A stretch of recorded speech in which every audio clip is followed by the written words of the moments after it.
C section کرتے وقت ہمیں سب سے زیادہ پیشنٹ کے بلڈ پریشر کا خیال رکھنا چاہیے، کیونکہ تھوڑی بہت بھی لاپرواہی سے پیشنٹ کی جان جا سکتی ہے۔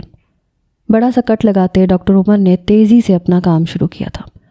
ٹوئنز بیبیز تھے، ایک کے بعد ایک دونوں کو باہر نکالنا تھا۔ وہ اپنے کام میں انتہائی ماہر تھے۔ تیزی سے ایک بیبی کو باہر کھینچتے انہوں نے اسے نرس کی طرف بڑھایا اور اتنے میں دھڑام کی آواز کانوں میں آئی۔ پلٹ کے دیکھا تو ایک نئی سیکھنے والی ڈاکٹر زمین پہ بے ہوش پڑی تھی۔ ڈاکٹر عمر کو شدید غصہ آیا، لیکن وہ خاموشی سے اپنے کام میں مصروف رہے، جبکہ ساتھی ڈاکٹرز اس بے ہوش ڈاکٹر کو اٹھا کے آپریشن تھیٹر سے باہر لے گئے تھے۔ 20 منٹ کے اندر اپنا کام ختم کرنے کے بعد ڈاکٹر عمر اپنے گلوز اتارتے پچھلے دروازے سے باہر نکلے، جہاں وہ ڈاکٹر بیٹھی جوس پی رہی تھی۔ ڈاکٹر عمر کو دیکھتے ہی گھبرا کے کھڑی ہو گئی۔ ڈاکٹر عمر نے ایک غصے بھری نظر اس پہ ڈالی اور آگے کی جانب بڑھنے لگے تھے۔ وہ بیچاری گھبرائی ہوئی ان کے پیچھے دوڑی۔ سر آئی ایم سوری۔ وہ شرمندگی سے ڈاکٹر عمر کے پیچھے چلتے چلتے ان کے کمرے میں پہنچ گئی۔ ڈاکٹر فوزیہ، اور کتنی بار آپ کا بے ہوش ہونے کا ارادہ ہے؟ بتا سکتی ہیں آپ؟ اپنے کمرے میں پہنچتے ہی وہ پلٹ کے اس پہ گرجے تھے۔ I am really sorry sir, blood دیکھتے ہی بس پتہ نہیں کیوں مجھے چکر آ جاتے ہیں۔ آپ کا یہ 4th ایئر چل رہا ہے نا، اور پچھلے 1 سال سے آپ آپریشن تھیٹر میں وزٹ کر رہی ہیں۔ 1 سال میں ابھی تک آپ کو بلڈ کی عادت نہیں ہوئی؟ اپنی کرسی پہ بیٹھتے وہ گہری نگاہوں سے ڈاکٹر فوزیہ کا جائزہ لے رہے تھے۔ I am sorry sir. Doctor Fauzia کی آنکھوں میں نمی اترنے لگی۔ Now go and think about this. آپ اس پروفیشن میں رہنا بھی چاہتی ہیں یا نہیں؟ کیونکہ اگر یہ سب اسی طرح چلتا رہا تو اس سے زیادہ میں آپ کو آپریشن تھیٹر میں آنے کی اجازت نہیں دوں گا۔ اس طرح پیشنٹ ڈسٹرب ہوتے ہیں۔ آپ کو بھی معلوم ہے کہ سی سیکشن میں ہم پیشنٹ کو بے ہوش نہیں کرتے، صرف اسپائنل دیا جاتا ہے۔ ایسے میں جب ایک ڈاکٹر بے ہوش ہو کے گر جائے گا تو اس پیشنٹ پہ کیا گزرے گی؟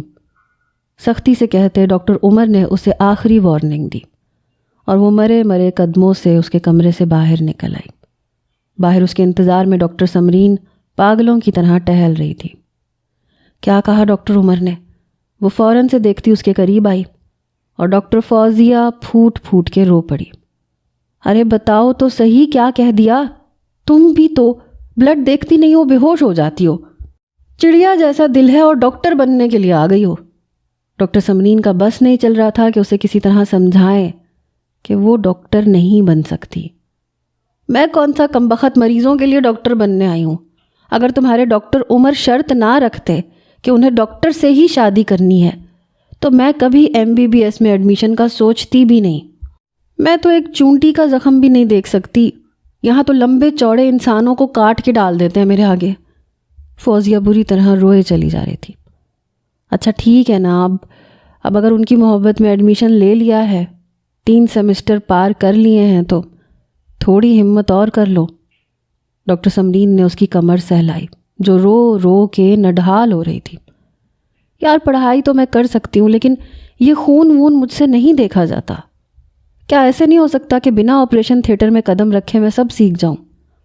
فوزیہ کی بات پہ سمرین نے ماتھا پیٹا تھا۔ چلو اٹھو، کھانا کھاتے ہیں، لنچ بریک ہو گیا ہے۔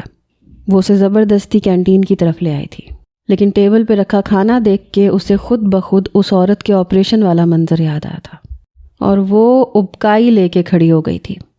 میں نہیں کھا سکتی یہ، پتہ نہیں تم لوگ کتنے سنگ دل ہو، اتنا کچھ دیکھ کے بھی یہاں آ کے اتنے مزے سے بیٹھ کے کھانا کھاتے ہو۔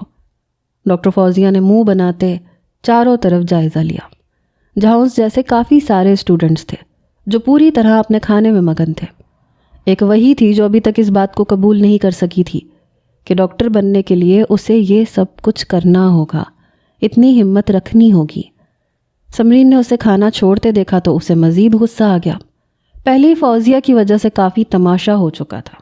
ڈاکٹر عمر جن نظروں سے ان دونوں کو گھورتے تھے اسے بڑی شرمندگی کا احساس ہوتا تھا۔ میری بات سنو، اپنے گھر جاؤ، اپنے دادا جان سے کہو کہ وہ اپنے پوتے کو سمجھائے کہ وہ تمہیں بنا ڈاکٹر بنائے تم سے شادی کر لے۔ سمرین کی بات پہ فوزیہ نے منہ بسورا تھا۔ اگر یہ اتنا آسان ہوتا تو میں کبھی MBBS میں ایڈمیشن ہی نہیں لیتی۔ پتہ نہیں یہ عمر صاحب کو کیا مسئلہ ہے، میری اچھی بھلی محبت کو صرف اس لیے ٹھکرا دیا کیونکہ میں نے انجینئرنگ میں داخلہ لے لیا تھا۔ اس سے پہلے کہ وہ کسی اور ڈاکٹر کو رخصت کروا کے لے آتے، مجھے زبردستی انجینئرنگ کو لات مار کے میڈیکل میں آنا پڑ گیا۔ ہاں تو اب آ ہی گئی ہو تو کسی طرح پورا کر لو نا، پھر بھلے شادی کے بعد تم فیلڈ میں مت آنا، گھر ہستی سنبھال لینا، لیکن ابھی تو اپنا اور ہمارا تماشا نہ بناؤ۔ روز تمہاری وجہ سے آپریشن تھیٹر میں ذلیل ہونا پڑتا ہے۔ سمرین نے پھر غصے سے اسے ڈانٹا تو وہ اپنا بیگ اٹھاتی کینٹین سے باہر نکل گئی۔ آج کا سارا دن گزر چکا تھا، اسے واپس گھر لوٹنا تھا۔ ڈرائیور باہر اس کا منتظر تھا۔ گاڑی میں بیٹھتے وہ سارا وقت عمر کے بارے میں سوچتی رہی۔ وہ شخص اس کے دل میں بستا تھا، اس کی دھڑکنیں بس اسی کا نام لیتی تھیں۔ کیا ہو جاتا اگر وہ بنا کسی شرط کے اسے اپنا لیتا؟ لیکن عمر نے تو اس کے آگے آگ کا دریا بنا دیا تھا، جسے پار کرنا اس کے لیے ناممکن سے بھی زیادہ ناممکن ہو رہا تھا۔ گھر پہنچتے اس کی نظر گارڈن میں بیٹھے دادا جان پہ پڑی، جو مالی کے ساتھ نہ جانے کس پودے کو لے کے بحث میں مصروف تھے۔ اسے گاڑی سے اترتا دیکھ کے دادا جان مسکراتے ہوئے اس کے قریب چلے آئے۔ آ گئی میری پوتی، دادا جان نے اسے اپنے سینے سے لگایا اور وہ ایک دم ہی پھوٹ پھوٹ کے رونے لگی۔ ارے ارے کیا ہو گیا میری بیٹی کو؟ فوزیہ کیا بات ہے؟ دادا جان نے اسے یوں روتا دیکھا تو پریشان ہو گئے۔ اپنی اکلوتی پوتی میں ان کی جان بستی تھی۔ سمجھاتے کیوں نہیں ہیں آپ عمر کو؟ روزانہ سب کے سامنے ڈانٹتے ہیں مجھے، وہ فوراً شکایتی انداز میں بولی تھی۔ اچھا ایسی بات ہے، آنے دو اسے، ابھی کان پکڑتا ہوں میں۔ دادا جان نے فوراً اس کے آنسو پہنچے تھے اور پھر اسے لے کے اندر آ گئے تھے۔ فوزیہ آ گئی ہے بہو، جلدی سے میری بیٹی کے لیے کھانے کو کچھ لے کے آؤ۔ رحمان صاحب نے اپنی بڑی بہو کو آواز دی، جو عمر کی والدہ تھی۔ مجھے کچھ نہیں کھانا دادا جان، بس آپ عمر سے کہیں میرے ساتھ بدتمیزی نہ کیا کریں۔ سب ڈاکٹرز کو پتہ ہے کہ میں ان کی کزن ہوں، اس کے باوجود وہ مجھے اتنا بے عزت کرتے ہیں۔ رحمان صاحب نے غور سے اپنی پوتی کو دیکھا۔ آج پھر آپریشن تھیٹر میں بے ہوش ہوئی ہو کیا؟ پل بھر میں انہیں ماجرا سمجھ میں آ گیا تھا۔ فوزیہ نے شرمندگی سے نظریں جھکا لی۔ کیا کروں دادا جان، بہت ڈر لگتا ہے مجھے۔ اس نے پھر دادا جان کے سینے سے سر ٹکایا۔ کیا کہہ سکتا ہوں میں بیٹی، نہ تم چھوڑتی ہو نہ وہ ضد چھوڑتا ہے۔ اسے ڈاکٹر سے ہی شادی کرنی ہے اور تمہیں اس سے۔ میں نے تو اسے بھی بہت سمجھایا ہے، تمہیں بھی سمجھا رہا ہوں۔ اگر تمہیں یہ سب مشکل لگتا ہے تو چھوڑ دو، میں تمہارے لیے کسی اچھے لڑکے کی تلاش کرتا ہوں جو عمر سے زیادہ اچھا ہو۔ وہ ایک دم ہی ناراضگی سے دادا جان کو دیکھنے لگی۔ میں نے ابھی ہار تو نہیں مانی ہے دادا جان۔ دیکھ لو بیٹی، 4th ایئر ہے، اگر پاس نہ ہو سکی تو مجبوراً میں تمہارے لیے رشتہ تلاش کرنا شروع کر دوں گا۔ رحمان صاحب نے پہلے ہی پوتی کو اپنے فیصلے سے آگاہ کر دیا تھا۔ مجھے دھمکیاں دینے کے بجائے آپ عمر کو نہیں سمجھا سکتے کہ وہ اپنی ضد چھوڑ دے؟ اسے مجھ سے شادی کر کے میرا شوہر بننا ہے، مریض تھوڑی نہ بننا ہے۔ کیا کہہ سکتا ہوں میں بیٹے؟ رحمان صاحب نے کندھے اچکائے اور وہ خاموشی سے اپنا بیگ اٹھا کے اپنے کمرے میں چلی گئی۔ سلمہ بیگم کھانے کی ٹرے لیے پہنچی، تب تک وہ جا چکی تھی۔ نہیں کھانا فوزیہ کو کھانا، رحمان صاحب نے ٹھنڈی آہ بھر کے بہو کو منع کیا۔ پھر موڈ خراب ہے کیا اس کا؟ سلمہ صاحبہ کو فوراً ہی سمجھ آ گئی۔ ہاں، عمر نے پھر ڈانٹا ہے۔ محترمہ پھر آپریشن تھیٹر میں بے ہوش ہو گئی تھی۔ مریضوں کی جگہ بے ہوش ہونے کا کام ہماری فوزیہ نے ہی تو پکڑا ہوا ہے۔ رحمان صاحب کے چہرے پہ گہری مسکراہٹ آ گئی۔ سلمہ بھی ہنس پڑی۔ سمجھاتی کیوں نہیں ہو سلمہ عمر کو؟ ضروری ہے کیا کہ فوزیہ ڈاکٹر ہی بنے؟ وہ بیچاری بچی بہت کوشش کر چکی ہے، اب اگر اس سے نہیں ہو رہا تو اسے اتنا پریشان کرنے کی کیا ضرورت ہے؟ رحمان صاحب کو پوتی پہ رحم آیا تھا۔ کیا کروں بابا جان، میں نے 1000 بار سمجھا کے دیکھ لیا ہے۔ یہ بھی کہا ہے کہ بھائی صاحب نے مرتے ہوئے فوزیہ کی ذمہ داری ہمارے حوالے کی تھی، اور ہم نے اسی وقت انہیں تسلی دی تھی کہ ہم ساری زندگی فوزیہ کو اپنے پاس رکھیں گے۔ میری تو سوچ یہی تھی کہ فوزیہ گھر کی بچی ہے اور میں اپنے عمر سے اس کی شادی کروں گی اور دونوں بچے ہمیشہ ہماری آنکھوں کے سامنے رہیں گے۔ لیکن اس عمر نے تو عجیب ہی ضد لگا لیا۔ سلمیٰ صاحبہ خود بھی بیٹے کی ضد سے بہت پریشان تھی کہ وہ کسی ڈاکٹر سے ہی شادی کرنا چاہتا تھا۔ پتہ نہیں بیٹی یہ اونٹ کس کروٹ بیٹھے گا۔ رحمان صاحب اپنے کمرے میں جانے کے لیے اٹھ کھڑے ہوئے۔ اب سارا وقت وہ منہ بنائے کمرے میں پڑی رہے گی، نہ کھانا کھائے گی نہ ہی اسے چین آئے گا۔ سچ کہوں تو بڑی فکر ہوتی ہے، بن ماں باپ کی بچی ہے، اگر ہم خیال نہیں رکھیں گے تو اور کون رکھے گا؟ آج میں ہوں، کل میری آنکھیں بند ہو جائیں گی، پھر ہماری فوزیہ کا کیا بنے گا؟ رحمان صاحب کو اس کی بے انتہا فکر ستانے لگی تھی۔ ایسے کیوں کہہ رہے ہیں بابا جان؟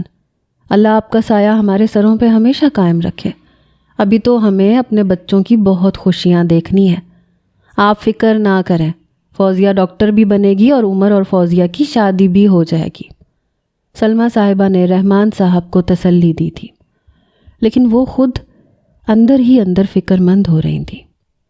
جیسے جیسے سیمسٹر آگے بڑھ رہے تھے، فوزیہ کے لیے مشکلات بھی بڑھتی چلی جا رہی تھیں۔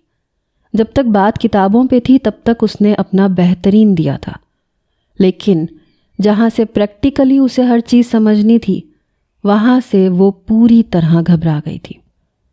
اس نے بچپن میں اپنی ماں کا خون دیکھا تھا، اس لیے اسے خون سے بہت ڈر لگتا تھا۔ اس کی ماں سیڑھیوں سے گر کے اس کے سامنے دم توڑ گئی تھی۔ اس نے فرش پہ بہتے ہوئے خون کو دیکھا تھا، کئی گھنٹوں تک اپنی ماں کی بے جان لاش کو دیکھا تھا۔ نہ گھر میں کوئی تھا، نہ وہ کسی کو بلانے کے قابل تھی، اور پھر جب تک سب لوگ آئے تب تک اس کی ماں اس دنیا سے جا چکی تھی۔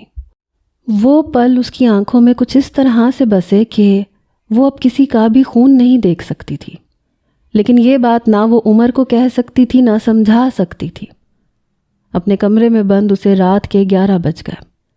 وہ کتابیں کھول کے بیٹھی تھی، بہت کچھ سمجھنے کی کوشش کر رہی تھی، لیکن دماغ ماضی میں ہی الجھا ہوا تھا۔ اپنی ماں کا چہرہ، وہ خون آلود فرش، اسے کبھی بھولتا ہی نہیں تھا۔ 11 بجے عمر کی گاڑی کے ہارن نے اس کی سوچوں کے تسلسل کو توڑا۔ کچھ دیر بعد ہی اس کے کمرے کا دروازہ کھولتے عمر اندر داخل ہوا اور وہ چونک گئی۔ گھر آتے ہی وہ سیدھا اس کے پاس آیا تھا تو یقیناً کوئی خاص بات تھی۔ جلدی سے کتابیں ایک طرف سمیٹتے اس نے دوپٹے کو اپنے شانوں پہ پھیلایا۔ عمر بہت قریب آ کے اس کے پاس بیڈ پہ ہی بیٹھ گیا۔ ڈنر کیا ہے تم نے؟ بہت نرمی سے پوچھتے وہ بغور اس کا جائزہ لے رہا تھا۔ آنکھیں سرخ سوجی ہوئی تھیں جیسے وہ کئی گھنٹوں روتی رہی ہو۔ بنا کچھ کہے اس نے بس گردن نفی میں ہلائی۔ بھوک لگ رہی ہے مجھے، کھانا لے کے میرے کمرے میں ہی آ جاؤ۔ وائٹ کوٹ کو سنبھالتے وہ کھڑا ہو گیا تھا۔ مجھے بھوک نہیں ہے، میں آپ کا کھانا لا دیتی ہوں۔ وہ بھی ساتھ ہی کھڑی ہو گئی۔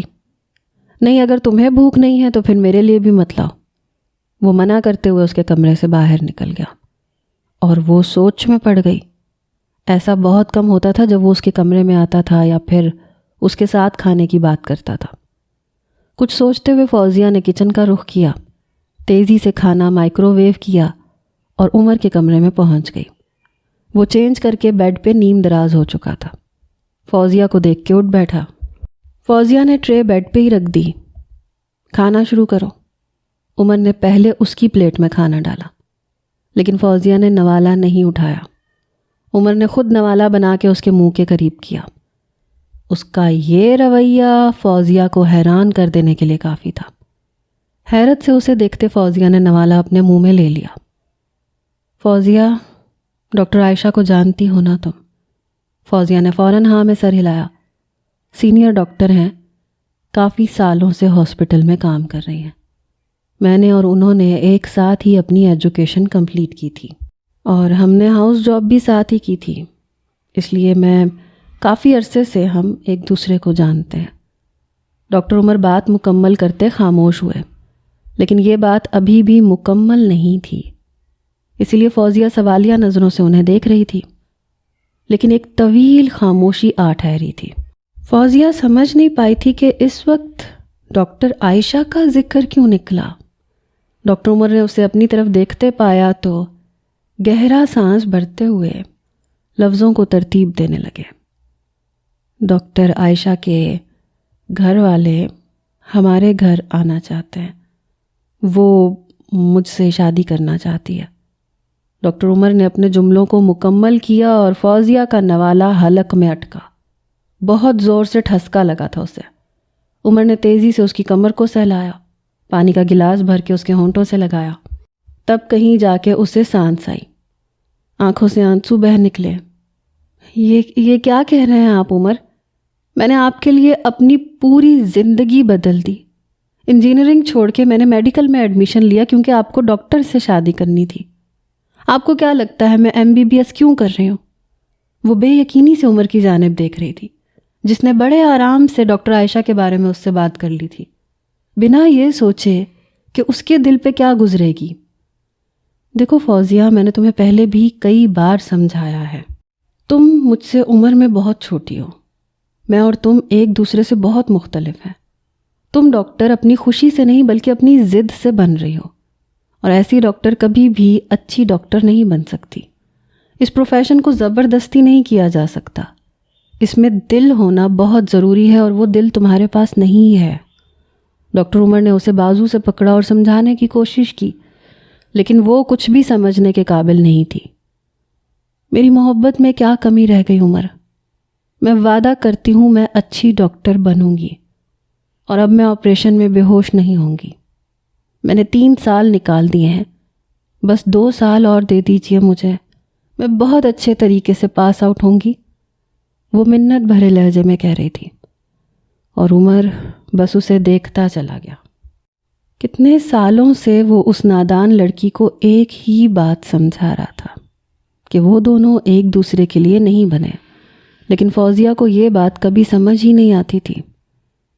فوزیہ، میں اب سیٹل ہونا چاہتا ہوں، اس لیے میں 2 سال نہیں، صرف 1 سال اور انتظار کروں گا، اور اگر یہ 4تھ سیمسٹر تم کلیئر نہ کر سکیں تو میں ڈاکٹر عائشہ سے شادی کر لوں گا۔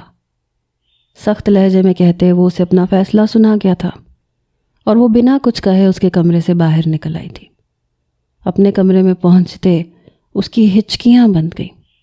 بستر پہ اوندھا لیٹے وہ اس قدر روئی کہ آنسو بہنا ختم ہو گئے۔ جب گھڑی پہ نظر پڑی تو رات کے 2 بج رہے تھے۔ اپنے آنسو پونچھتے اس نے منہ ہاتھ دھویا، پھر کتابیں اٹھا کے بیٹھ گئی۔ یہ سیمسٹر اسے ہر حال میں بہت اچھے نمبروں سے پاس کرنا تھا۔ وہ خود کو سنبھال رہی تھی کہ اب اسے آپریشن تھیٹر میں بے ہوش نہیں ہونا۔ ساتھ ہی ساتھ اسے ڈاکٹر عائشہ پہ بھی غصہ آ رہا تھا، جنہیں اچھی طرح معلوم تھا کہ وہ ہاسپٹل کیوں آتی ہے، لیکن اس کے باوجود وہ اس کے اور عمر کے درمیان آنے کی کوشش کر رہی تھی۔ اس نے رات ایک پل کے لیے بھی اپنی آنکھیں بند نہ کی، بلکہ ساری رات کتابیں کھول کے وہ پڑھائی کرتی رہی۔ صبح سلمہ بیگم اسے جگانے کے لیے اس کے کمرے میں آئی تو اسے پڑھتا ہوا دیکھ کے حیران رہ گئی۔ تم سوئی نہیں ہو کیا؟ وہ پریشانی سے پوچھتے اس کے پاس آ بیٹھی۔ اس نے انکار میں سر ہلایا۔ اس کا چہرہ اس کے اندر کے طوفان کو بیان کر رہا تھا۔ میں بات کرتی ہوں عمر سے، اس کا تو دماغ خراب ہو گیا، اور ساتھ میں تم بھی پاگل ہو گئی ہو، بیمار ہو جاؤ گی اس طرح فوزیہ۔ محبت سے فوزیہ کے گالوں پہ ہاتھ پھیرتے انہیں اس کی حالت پہ رحم آیا تھا۔ اچھا ہے نہ مر جاؤں، کم سے کم میری روح کو قرار تو آ جائے گا۔ تکلیف کے عالم میں وہ ایک بار پھر رو پڑی۔ اللہ نہ کرے فوزیہ، پاگل ہو گئی ہو کیا؟ سلمہ بیگم نے ایک ماں کی طرح اسے اپنے سینے سے لگایا تھا۔ کہنے کو وہ ان کے دیور اور دیورانی کی بیٹی تھی، لیکن سلمہ بیگم نے ہمیشہ اسے اپنی اولاد کی طرح پالا تھا۔ وہ صرف 5 سال کی تھی جب اس کی ماں سیڑھیوں سے گر کے ہمیشہ کے لیے اسے چھوڑ گئی تھی، اور پھر آج سے 7 سال پہلے اس کے ڈیڈ بھی اس دنیا سے چلے گئے تھے، اور جاتے جاتے وہ اس کی ذمہ داری سلمہ بیگم اور اپنے بابا جان کے حوالے کر گئے تھے۔ تب سے سلمہ بیگم نے ایک پل کے لیے بھی اسے پرایا نہیں کیا تھا۔ اب اس کی ایسی حالت دیکھنا سلمہ بیگم کے لیے بہت مشکل تھا۔ چلو کتابیں سمیٹو، آج جانے کی کوئی ضرورت نہیں ہے، سو جاؤ، آرام کرو۔ سلمہ بیگم نے جلدی جلدی خود ہی اس کی کتابیں سمیٹی۔ نہیں بڑی ماما، مجھے جانا ہے، آج بہت ضروری کلاس ہے، وہ فوراً تیار ہونے کے لیے اٹھ گئی۔ سلمہ بیگم اسے دیکھ کے رہ گئی تھیں، جانتی تھیں کہ ان کے لاکھ منع کرنے کے باوجود بھی وہ چھٹی نہیں کرے گی۔ وہ سیدھے عمر کے پاس پہنچی جو ہاسپٹل جانے کے لیے پوری طرح تیار ہو گیا تھا۔ عمر کے ہاسپٹل کے برابر میں ہی فوزیہ کی یونیورسٹی تھی اور ہر قسم کے پریکٹیکل کے لیے انہیں عمر کے ہاسپٹل میں ہی لے جایا جاتا تھا۔ کیا چاہتے ہو آخر تم؟ جان لوگے اس بچی کی؟ سلمہ بیگم غصے میں عمر کو دیکھ رہی تھی جو آئینے کے آگے کھڑا اپنے بال بنانے میں مصروف تھا۔ اپنی ماں کی بات سن کے بنا کوئی جواب دیے اس نے اپنا وائٹ کوٹ اٹھایا۔ کچھ پوچھ رہی ہوں میں تم سے عمر، آخر چاہتے کیا ہو تم؟ کیا نہیں کیا اس نے تمہارے لیے؟ سلمہ بیگم نے بیٹے کا راستہ روکا۔ میں نہیں چاہتا ماما کہ وہ کچھ کرے میرے لیے۔ جس طرح وہ ڈاکٹر بن رہی ہے، مریضوں کا بھلا ہونے کے بجائے وہ سب موت کے منہ میں چلے جائیں گے۔ عمر غصے سے بولا تھا۔ تو یہ بات تمہیں سوچنی چاہیے تھی، تم نے ضد لگائی ہے کہ تمہیں ایک ڈاکٹر سے شادی کرنی ہے، یہ جانتے ہوئے بھی کہ وہ ڈاکٹر نہیں بن سکتی۔ آپ کیوں ہر وقت اس کی طرفداری کرتی ہیں؟ آپ نے کبھی یہ جاننا چاہا ہے کہ میں کیا چاہتا ہوں؟ اپنی لائف پارٹنر کو لے کے میری بھی کچھ خواہشات ہیں۔ مجھے ایک سلجھی ہوئی سمجھدار لڑکی کی ضرورت ہے جس کا تعلق میرے پروفیشن سے ہو، جو میری نوکری کو سمجھے، میرے رات بے رات گھر سے باہر جانے کو 2-2 3-3 دن تک گھر نہ آنے کو سمجھے۔ میں فوزیہ سے یہ سب کچھ ایکسپیکٹ نہیں کرتا، وہ میرے ٹائپ کی نہیں ہے۔ ہر وقت اچھلنا کودنا ہنگامہ کرنا۔ وہ آپریشن تھیٹر کو مچھلی بازار سمجھتی ہے، ذرا سا خون دیکھتی ہے فوراً بے ہوش ہو جاتی ہے۔ میں نہیں کرنا چاہتا اس سے شادی۔ میں نے سوچا تھا ڈاکٹر کی شرط رکھوں گا تو خود ہی پیچھے ہٹ جائے گی، لیکن اس نے تو میری جان مزید مشکل میں ڈال دی ہے۔ اب تو آپ اور دادا جان اس کی ایسی حمایت کرتے ہیں جیسے اس نے کوئی بہت بڑا کارنامہ سر انجام دے دیا ہے۔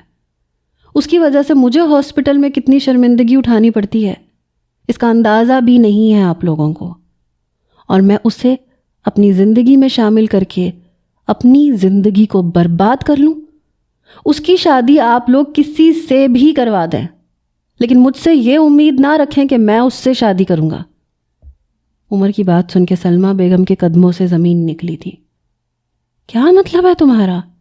وہ ڈاکٹر بن جائے گی تو کیا تب بھی تم اس سے شادی نہیں کرو گے؟ بے انتہائی سختی سے پوچھتے وہ پھر اس کے سامنے کھڑی ہوئی تھی۔ عمر نے گہرا سانس بھرا۔ سوری موم، لیکن میں آپ کی یہ خواہش پوری نہیں کر سکتا۔ پہلی بات تو یہ کہ وہ اس سیمسٹر کو کبھی بھی کلیئر نہیں کر سکتی، اور اگر وہ ایسا کر بھی لے تب بھی میں اس سے شادی نہیں کروں گا۔ عمر اپنی ماں پہ بجلیاں گراتے ہاسپٹل کے لیے نکل گیا اور وہ مرے مرے قدموں سے ڈائننگ ایریا میں آئی جہاں فوزیہ ان کی منتظر بیٹھی تھی۔ سرخ سوجی ہوئی آنکھیں، رات بھر رونے کا احساس اس کے چہرے پہ موجود تھا۔ سلمہ بیگم کا دل ایک لمحے کے لیے دھڑکنا بھول گیا تھا۔ اگر اس لڑکی کو پتہ چل جاتا کہ اس کی 5 سال کی محنت نے بھی اسے اس کی محبت نہیں دلوا سکی تو اس پہ کیا گزرتی۔ آج آف کر لو فوزیہ، تمہاری طبیعت ٹھیک نہیں لگ رہی۔ سلمہ بیگم نے محبت سے کہتے اس کے سر پہ ہاتھ پھیرا، لیکن اس کے ماتھے پہ ہاتھ لگتے ہی وہ چونک اٹھی۔ وہ شدید بخار میں تپ رہی تھی۔ تمہیں تو بہت تیز بخار ہے فوزیہ، تم آج ہاسپٹل نہیں جا رہی۔ اب کی بار انہوں نے اسے حکم سنایا تھا، لیکن وہ نہ مانی۔ پلیز بڑی ماما، آج پھر آپریشن تھیٹر میں جانا ہے اور آج میں بے ہوش نہیں ہوں گی۔ کچھ بھی ہو جائے میں اب ہار نہیں مانوں گی۔ وہ بس جوس کا گلاس پیتی بیگ اٹھا کے کھڑی ہو گئی۔ سلمہ بیگم نے اسے جاتے ہوئے دیکھا اور کرسی پہ سر پکڑ کے بیٹھ گئی۔ اس گھر کے 2 ہی بچے تھے، دونوں ہی ضد کے پکے تھے۔ نہ فوزیہ پیچھے ہٹنے کو تیار تھی، نہ عمر ہار ماننے کو۔ اب تو فوزیہ پہلے کی طرح شوخ و چنچل بھی نہیں رہی تھی۔ پڑھائی کے دوران اسے اتنا ہوش ہی کہاں رہتا تھا۔ عمر کی خاطر اس نے سب کچھ داؤ پہ لگایا تھا، لیکن عمر پھر بھی اس کے جذبات کی قدر نہیں کر سکا۔ ایک پیریڈ لینے کے بعد پروفیسر انہیں ہاسپٹل میں لے آئے تھے۔ ہاسپٹل میں داخل ہوتے ہی فوزیہ کی پہلی نظر ڈاکٹر عائشہ پہ پڑی اور رات والی ہر بات اس کے ذہن میں چلی آئی۔ بنا کچھ سوچے سمجھے وہ ڈاکٹر عائشہ کے سامنے جا کے کھڑی ہو گئی۔ آپ کو کیا لگتا ہے عمر کو آپ مجھ سے چھین لیں گی؟ ہاں، آپ چاہ کے بھی ایسا نہیں کر سکیں گی۔ فوزیہ کی بات سن کے ڈاکٹر عائشہ نے حیرت سے اسے دیکھا اور پھر مسکرا اٹھی۔ چھینا اس سے جاتا ہے جس کے پاس کچھ ہو۔ کیا تمہیں سچ میں لگتا ہے کہ مجھے عمر کو تم سے چھیننے کی ضرورت ہے؟ نہ وہ تمہارا تھا، نہ ہے، اور نہ ہوگا۔ آج آپریشن تھیٹر میں ڈاکٹر عمر نہیں بلکہ میں ہوں گی، اس لیے کوشش کرنا کہ بے ہوش نہ ہو، ورنہ اگلی بار میں اپنی اوٹی میں تمہارا داخلہ بند کروا دوں گی۔ مسکراتی ہوئی ڈاکٹر عائشہ آگے کی طرف بڑھ گئی تھی اور فوزیہ کے تن بدن میں آگ لگ گئی تھی۔ کسی بھی صورت اسے خود کو ثابت کرنا تھا۔ اگر ڈاکٹر عائشہ اسے اپنی اوٹی سے باہر کرتی تو یہ سیمسٹر پاس کرنا اس کے لیے واقعی ناممکن ہو جاتا۔ اب تو بات محبت کے ساتھ ساتھ انا کی بھی تھی اور وہ یہ جنگ ہارنا نہیں چاہتی تھی۔ اوٹی ڈریس پہنے وہ اپنی کولیگز کے ساتھ آپریشن تھیٹر کی جانب بڑھ رہی تھی جب ڈاکٹر عمر نے گزرتے ہوئے ایک نظر اس پہ ڈالی اور ایک لمحے کے لیے عمر کے دل نے ایک دھڑکن مس کی تھی۔ اس کی سرخ آنکھیں، سوجا ہوا چہرہ، اس کے رات بھر رونے کی چغلی کھا رہے تھے۔ نہ جانے کیوں عمر کا دل جیسے دھڑکنا بھولا تھا۔ کیا واقعی وہ اس کی محبت میں آگ کا دریا پار کرنے والی تھی؟